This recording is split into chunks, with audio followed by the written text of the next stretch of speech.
વલ્લભા ઈષ્ટથી જય. આજનો દિવસ મારે કેવો મંગલકારી રે, આજ સખી મારે ઘેર પધાર, ગોકુળના ગીરધાર રે આજનો દિવસ. સવારના 4 વાગ્યાના જાગ્યા છે, પણ થાક કેમ નથી લાગતો? આપણો પર્પસ શું છે? આપણો હેતુ શું છે? કે 4 ધામની યાત્રામાં જગન્નાથ ભગવાન એક આપણું મોટામાં મોટું યાત્રાનું સ્થાન.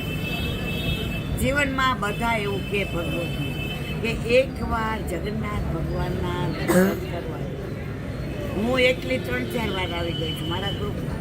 મારા મિસ્ટરને બિઝનેસ હતો એટલે ક્યારે આવ્યા બધું જોયું. થોડા દિવસ થાય એટલે કે જગન્નાથજી જવું છે અને પ્રભુએ બોલાવ્યા. હવે જગન્નાથ ભગવાનની વાતો કરવી હોય તો આપણો જન્મ છે. દુનિયામાં વિશ્વમાં એક જ ભગવાન એવો છે, ઠાકોરજી જ છે. બધા ભગવાન સવારે શ્રૃંગાર કરે, આપણે બધા ક્યારે કરીએ? સવારે. રાત્રે કરીએ? ના કરીએ. જગન્નાથ ભગવાન રાત્રે એટલા સુંદર શ્રૃંગાર કરે, હીરા ને મોતી ને માણેક ને પરવળ ને ફૂલ ને કોળી ને બધું. અને દર્પણ દેખાડે ત્યારે મંદ મંદ મુસ્કાય કે હવે મારે વૃંદાવન રાસ કરવા જવાનો સમય થઈ ગયો છે.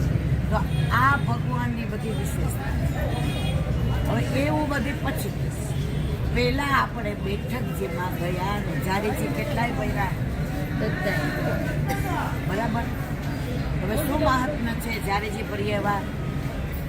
1 વર્ષ વલ્લભ ત્યાં બી રહે, ભાગવત પારાયણ અને દુનિયામાં શ્રેષ્ઠ વાત હોય તો આપણા વલ્લભની આ 550 વર્ષ પહેલા વલ્લભ પધાર્યા ત્યારે ચર્ચા ચાલતી. સૌથી મોટો દેવ કયો? સૌથી મોટું શાસ્ત્ર કયું? સૌથી મોટું મંત્ર કયું?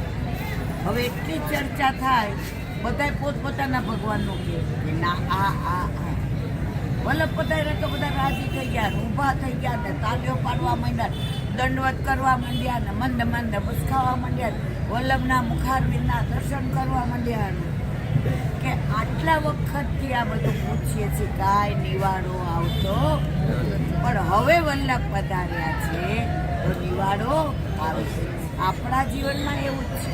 આપણે મૂંઝાણા હોઈએ, તકલીફ હોય, તબિયત બરાબર ન હોય, ઘરમાં કંઈ પ્રોબ્લેમ હોય, ત્યારે આપણે બધા એક જ કહીએ, વલ્લભ બેઠા છે પછી ચિંતા કરવાની જરૂર નથી. અને ખરેખર વલ્લભ કૃપા કરે છે ને કરે છે, એમાં કોઈ શંકાની સ્થાન નથી.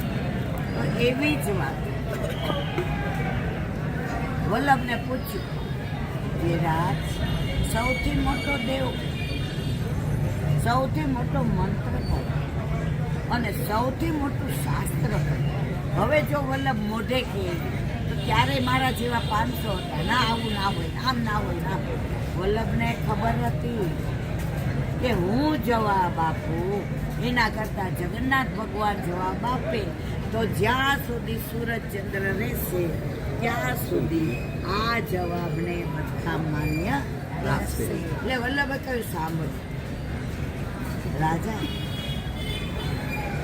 અંદર પેન ને ખડીયો મૂકીએ ને કાગળ મૂકો અને લખીને મોકલ્યું કે શાસ્ત્ર, મંત્ર અને દેવ કયો. અંદર મૂકીને બહારના કર્યા બંધ. કોણે? વલ્લભ. રાજા, બધી પ્રજા, પંડિતો, પુરોહિતો, બ્રાહ્મણો બધાય રાહ જુએ. એવું કાંઈ જગન્નાથ ભગવાન લખતા હશે? એવું કાંઈ બનતું હશે? પણ એ લોકોને ક્યાં ખબર છે કે બધાય ભગવાન કૃષ્ણ હોય, જગન્નાથ ભગવાન હોય, માથે બીવા બધાય વશમાં કોને છે? વલ્લભને. એટલે બધું મૂક્યું અને થોડી વાર પછી રાજાને કહ્યું, બારણું ખોલો. બારણું ખોલો તો જે કાગળ લખી કોરો મૂક્યો હતો એમાં લખ્યું હતું એકમ શાસ્ત્ર, એકમ દેવ અને એકમ મંત્ર. સંસ્કૃત કે દેવ કયો? એક જ કૃષ્ણ. કયો કૃષ્ણ? જેણે ગીતા લખી. અને શાસ્ત્ર કયું? ગીતા. અને મંત્ર કયો? શ્રી કૃષ્ણ શરણમ. તો આપણા જગન્નાથ પ્રભુ આપણને વાલા લાગે એટલે બીજાની મને ખબર નથી. અને બધાય રાજી રેડ કે આ હા વલ્લભ સિવાય કોઈ આ કરી શકે નહીં. તો ત્યારે એક છોકરો આવીને વલ્લભને સામે જઈને કે જગન્નાથ ભગવાનના હાથ તો છે ને, કેવી રીતે લખ્યું? એટલે આપ ખોટું કરો છો. ત્યારે કહ્યું ઉભો રે. તું બ્રાહ્મણ નથી? બધાએ કીધું ના બ્રાહ્મણ છે. એ કે માને બોલાય, એના માને બોલાવ્યા. તમે બ્રાહ્મણ છો? માં નીચું વળીને આમ કરીને કહી બ્રાહ્મણ છીએ, પણ આ છોકરો કોઈ એવાની હારે મારે સંગ થઈ ગયો તો સમજાય છે બધું ઉગાડ કરીને નાખે એના દ્વારા આવ્યો છે. એટલે એને વલ્લભ પર સંશય કર્યો. બીજા કોઈએ આટલા બધામાં સંશય કર્યો નહીં. તો આ બેઠકજીના ઘણા બધા પ્રસંગો 500થી વધુ, પણ આપણી પાસે સમય નથી. હવે આટલા બધા બેઠક અને આટલા બધા વલ્લભ. આ બેઠકમાં વલ્લભપુર આપણા હાથે સક્રિય એનું કારણ વીરજો અને માવજી પટેલ એ જાતા હતા અને રસ્તામાં ખેરાલું ને બધું આવ્યું શ્રીનાથજી જતા. ત્યારે ત્યાં ધર્મશાળા ગોપાલદાસ ત્યાં ઉતરા. એટલે પૂછ્યું ક્યાં જાવ છો? એ કે રણછોડરાયજીને દર્શન કરવા એ કે તમારે એવા રણછોડરાયજી દર્શન કરવા જે બોલતા હોય, ચાલતા હોય, હસતા હોય, તમારી આ વાતો કરતા હોય, તમને વાલ કરતા હોય. એ કે આ હું બોલો છો? આવું કાંઈ બને કળયુગમાં? એ કે કરવા જ. એ કે જાઓ. તો અહીંયા આવ્યા અને વલ્લભમાં એમને રણછોડરાયજીના દર્શન થયા. બીજા હનુમાનજીને ચિત્રકૂટ ઉપર રામના દર્શન થયા વલ્લભ. આવી તો મારે તમને ઘણી વાતો કરી, પણ હવે આપણે 3 દિવસ જ સાથે છે, પછી યુટ્યુબમાં બધું છે. પણ અત્યારે જો લાઈન છે, વાતો કરીએ એના કરતા એક પલ જાય લાખની, તું તો મારા રે જપી લે મારા શ્યામ. એક પલ જાય લાખની, તું તો મારા રે જપી મારા શ્યામ. બને ત્યાં સુધી ભગવદીઓ પાસે સાહેબ કે તીર્થયાત્રામાં જઈએ ને ત્યારે બને ત્યાં સુધી લૌકિક વાતો કરવી. આમાં ઘણાને એવું થતું લીલાબેન આવીને બેસે તો વાતો નથી કરવા દેતા, તરત એમ હાલો સત્સંગ. મને એમ થાય કે મારું બગડે તમારું બગડે એના કરતાં બધાનું સતત. તો હવે જે વાત કરવી ત્યાં કે માવજીને વીરજોને બધા અહીંયા આવ્યા, ગાડા ભરી સામગ્રી લાવ્યા. જો કાલે આપણે હાંડાનો પ્રસાદ તો જગન્નાથ ભગવાનને ભોગ ધરાવ્યો અને અહીંયા મુકાઈજીને સખવાડ્યા. ત્યારથી ને આપણે બધાય વલ્લભપુરને આખા ઓલામાં એક જગ્યાએ સખવાડ્યા. હવે આપણે રસ્તામાં આવતા અને સાક્ષી ગોપાલના દર્શન કર્યા. કેટલા કર્યા મારવાલા? બાજુમાં રાધાજી સુવર્ણના. કેમ? કારણ કે રાધાજી પિત્તળ અને ઠાકોરજી શ્યામ. હવે સાક્ષી ગોપાલની ખબર છે કે થોડું કહી દો. સાક્ષી ગોપાલ વિદ્યાપતિ ગામની અંદર એક બ્રાહ્મણ 65% સુખી અને એને રૂપનો અંબા જેવી દીકરી અને 3 દીકરા. હવે એને ત્યાં એક ગરીબ બ્રાહ્મણ કામ કરે. પહેલાંના જમાનામાં એવું હતું કે 50 વર્ષ પછી વનમાં આવે ને, 50 પછી 51, 52, 53 વનમાં આવે એટલે બધા 4 ધામની યાત્રા કરે. આવે તો આવે પાછા, નહીતર બોલો વલ્લભા. એટલે પેલા બ્રાહ્મણે કહ્યું, કયા બોલો જે નોકર જેવો માણસ હતો એને, એ કે તું મારી ભેગું આવે તો 4 ધામની યાત્રા કરવા ચાલીશ. 4 ધામની યાત્રા કરી તો કે હું આવું. વચ્ચે જેને બેસવું હોય બેસ્યા છે, કોઈ ડિસ્ટર્બન્સ ના. તું મારી ભેગું આવ. પેલો કે હું આવું. એ કે હું તને રાજી કરીશ. હવે બ્રાહ્મણ હતા એ ઘરના હતા મારી જોડે. અને આ દીકરો હતો, યુવાન હતો, કેવડો 17, 18 કે 20 વર્ષ. હવે એને તો યાત્રામાં ગયા તો બધે બદ્રીનાથે ગયા ને કેદારનાથે ગયા. ઓલા માંદા પડે તો એની શુશ્રૂષા કરે, સેવા કરે ને એને પાછા હાજા કરે. અને ઓલા બ્રાહ્મણ એને કાનમાં કહે એ હું માંદો કરું ને તો મારી સેવા કરજે, પણ મને વૃંદાવન વિના ક્યાંય ઉપર ન લઈ જાય. મારે વૃંદાવન જવું, મારે વ્રજમાં જવું છે, એ મારે ઠાકોરજીને મળવું છે, મારે યમુના પાન કરવા છે, મારે ગિરિરાજ બાબાના ચરણ સ્પર્શ કરવા છે. તો મને ક્યાંય મૂકતો નહીં એકલો, મને ઉપર જાઉં ને એ પહેલાં વિનંતી કરજે કે મને વ્રજમાં. બોલો એને પકડીને વાલ કરતો, શુશ્રૂષા કરતો, સેવા કરતો. ક્યાં એવા બધા વૃંદાવન એટલે કે વ્રજમાં. જો ઘણા વ્રજને વૃંદાવન કહે છે. આપણું વૃંદાવન આ નથી. આપણું વૃંદાવન કયું છે હમણાં એનું વર્ણન બહુ બધું. ત્યારે ત્યાં તો આમણે દર્શન કર્યા ઠાકોરજીના.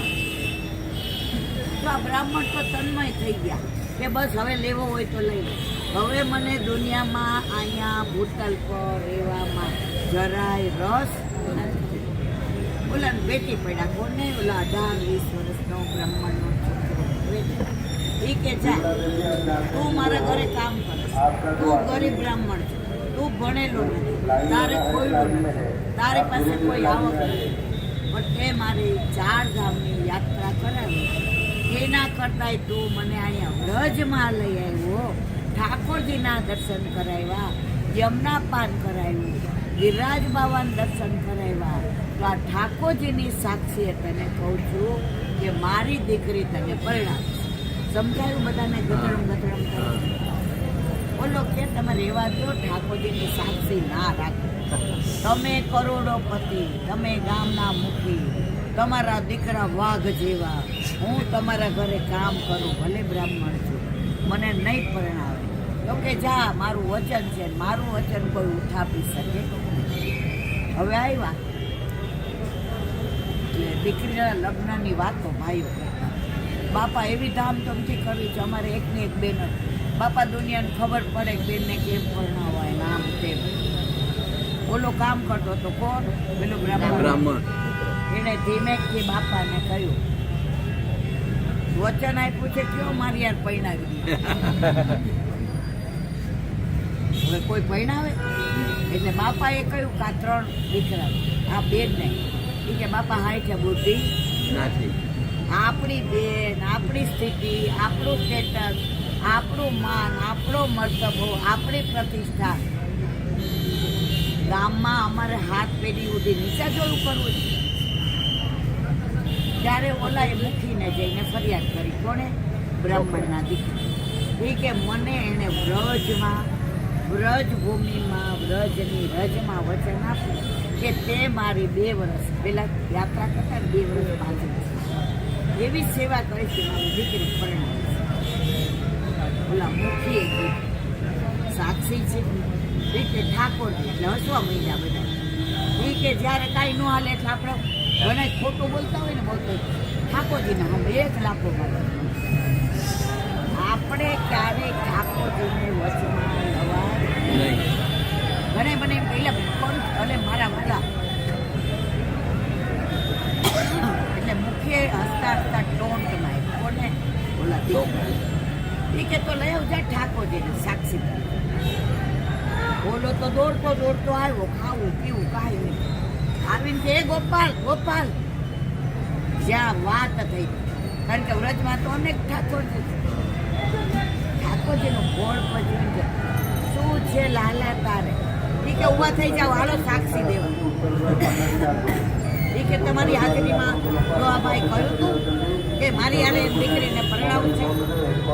એ કે કહ્યું એમ ના ચાલે, આવ બોલો. એ કે હાલો. ઠાકોરજી ક્યાં પણ એક શરત, હું પાછળ અને તું આગળ. એટલે જ્યાં તને એવું લાગે કે પાછળ જોયું પછી આગળ હાલીશ. એ કે મને ખબર કેવી રીતે પડે?